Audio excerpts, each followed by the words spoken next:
Right up to the beginning of this program, I was watching President Trump from about 4:30 p.m. Eastern till about a minute ago. And he was in front of the press for an hour and a half. Fantastic temperament. Talking voice. Was exquisitely detailed about the economy and prices and jobs. And yet he was able to discuss with substance and knowledge, no notes, a wide range of issues. Let me tell you something as somebody who has spent most of his life studying American history, world history, presidential elections, and so forth. Before TV, before radio, before the internet, this is how campaigns were run. A candidate would go before, back then, a local media, the community. They would explain why they're running. They would take questions. They would respond to the questions. And they would stay for an hour, hour and a half, 2 hours, because it took time to get from one town to another. They weren't in a hurry. They wanted to persuade. They wanted to convince the townspeople and the local newspaper that they were the right candidate and that the people of that community, the people of that town, should vote for them. They weren't packaged. There wasn't a massive, what we have today, corporate media, through which everything is defined. We didn't have people, self-righteous, who told you what you just heard or told you what you didn't hear. You would hear directly from the candidate. That's what just took place. For over an hour and a half. Calmly going through the issues, calmly discussing things that were on his mind. That's the Donald Trump I know. He's a brilliant man. He's a decent man. He's a kind man. That's the Donald Trump I know. And I hope you got to listen to or at least watch what he was saying. He's running an every man, or if you would, an every person campaign. He's not hiding out. He's not substituting a personal connection, personal communication with glitzy ads. And he certainly doesn't have the vast majority of the media speaking for him. Now, there will be glitzy ads, because not to do so would be campaign malpractice, but that's not my point. You're watching an extraordinarily unique man, an extraordinarily unique candidate. He infuriates the media. He infuriates Washington and New York and L.A. He infuriates the hangers-on, the pollsters, the grifters, the operatives. He infuriates the politicians. He infuriates them because he's not them. He's not them. And that's why you like him.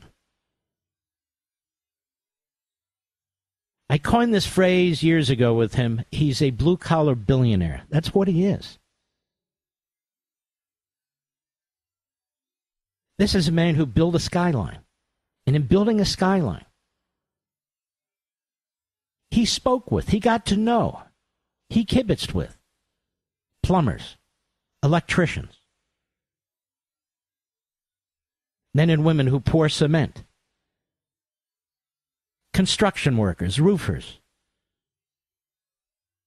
You name it. There's so many trades that go into building these absolutely unbelievable facilities. He created tens of thousands of jobs that affected families in a positive way so they could put food on the table, put a little money away for school, put a little money away maybe for a vacation, for a savings, for retirement, for health care. When they say, what are you going to do? What they mean in Washington is, what government program are you going to create? How much more money are you going to spend? This isn't his language. This isn't his mindset.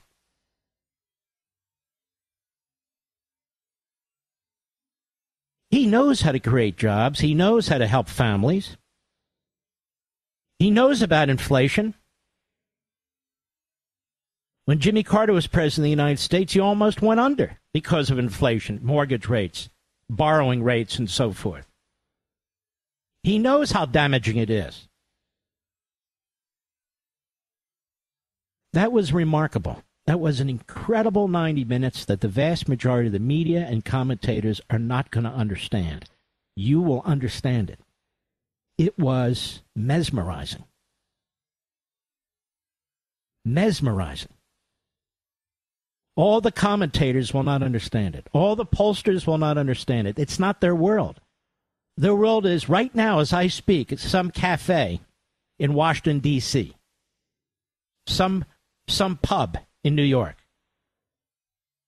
some glitzy restaurant in L.A.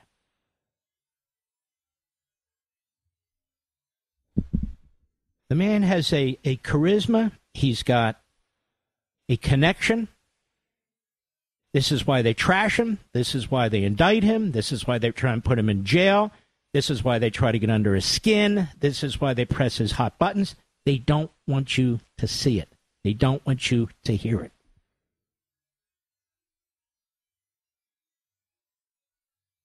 He knows what works. I want to ask you a simple question. If corporations are greedy, let me put it a little differently.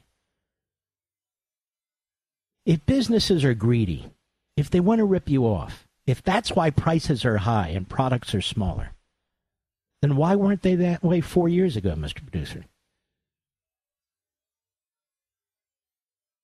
Why weren't they greedy 4 years ago? Why weren't they greedy during the 4-year term of Donald Trump? Why weren't they greedy during the 8-year term of Ronald Reagan? 2 terms. What, they're only greedy when the Democrats are in office? Now think about this. Think it through. If these big businesses are greedy, why aren't they greedy all the time?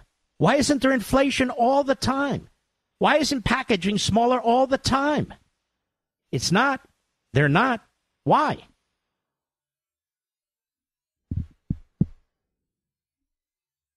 Because the Democrats' economic policy is not economic policy, it's governmental policy. It's policy based on ideology. It's policy based on power politics. It's not based on economics. And so they want to blame the consequences on everybody but themselves. They're never circumspect. They never take a step back.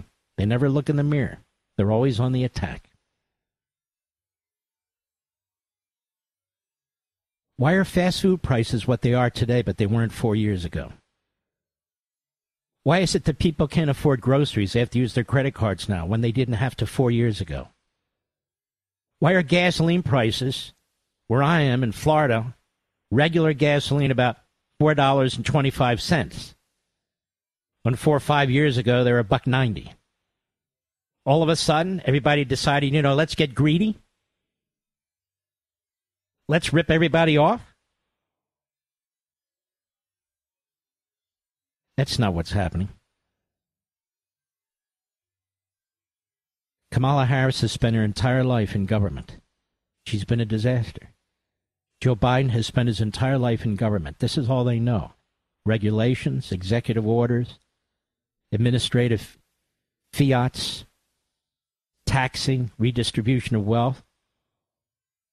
These aren't economic decisions. These are ideological decisions.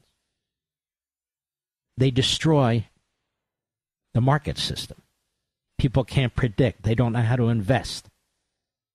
Restaurants don't know how much food to buy. They don't even know if they're going to be in business.